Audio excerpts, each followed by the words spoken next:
What's up, friends and family? Welcome to Story Time with Mello.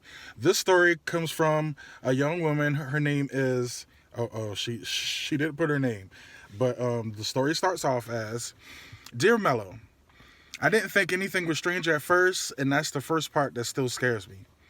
I met him in a small art gallery opening downtown, the kind with cheap wine, white walls, and people pretending to understand abstract paintings. He stood out immediately. Not loud, not trying, just there. Tall, impossibly handsome, dark hair that looked like it belonged in another century. He was dressed well, but not trendy, tailored in a way that you don't see anymore. Like he'd learned style before fashion rules changed. When he smiled at me, it felt intentional. Like he had already decided I was someone worth smiling at. His name was Adrian. His voice was calm, low, and oddly formal. Not stiff, just precise. He spoke like every word mattered. We talked about the paintings, and then about history, then about nothing at all. Time slipped. I remember realizing hours had passed and feeling shocked by it. That should have been my first warning. We started dating soon after. He never texted much, first red flag, but when he did, it felt thoughtful, almost old fashioned. He always called me my dear, half joking, half serious. He planned dates instead of asking what I wanted to do, which is cool. That's a good quality to have, I guess. Candlelit dinners, long walks at night, museums, bookstores, places that felt quiet and untouched by time. He never came over during the day. Second red flag. He said he worked nights consulting international clients. I didn't press it. It felt rude, and honestly, I like the mystery. He didn't have social media. That's the third and final red flag. No Instagram, no LinkedIn. I prefer to observe, he said, once smiling. There were little things. He never ate much. He would order food, push it around, and then say he lost his appetite. He drank wine but never got drunk, not even tipsy. He hated mirrors, not dramatically, just subtly. I noticed he never looked at himself when we passed reflective services. Surfaces, might be. And he didn't seem to age. We dated for nearly 6 months, and every photo I took of us, every single one, came out strange. Blurred, overexposed, or he'd be looking away, eyes half closed. I joked that my phone just didn't like him. He laughed, but there was something in his expression, relief maybe.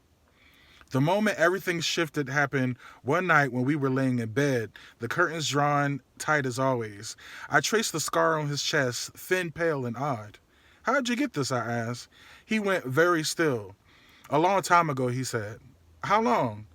Too long passed before he answered. Longer than you'd believe.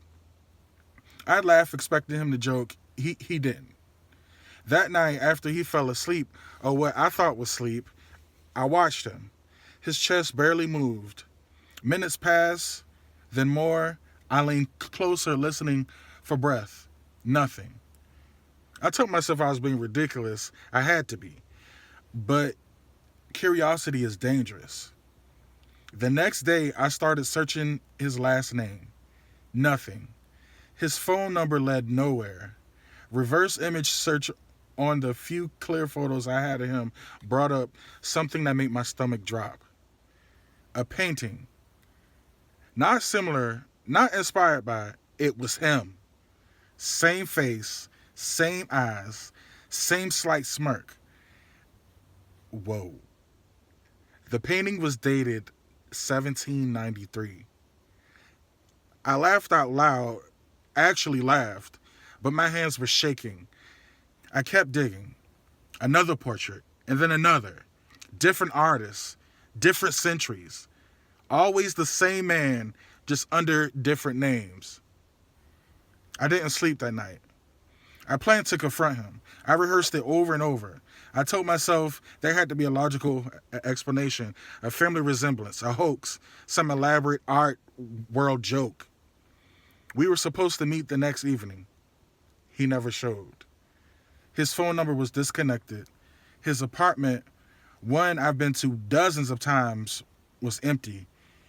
Not recently moved out. Empty, dusty, unlived in, like no one had been there for years. The landlord told me the unit hadn't been rented in over a decade. I still check the gallery where we met. I still scan faces in crowds, especially at night. Sometimes I swear I see him, standing just out of reach, watching me with that same knowing smile.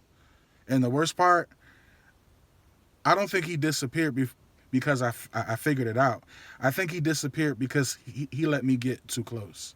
And sometimes late at night, I wonder if he's still watching, waiting. Whoa, that is creepy as hell. What do you guys think about that story? Do you guys believe that that's true? Let me know in the comments.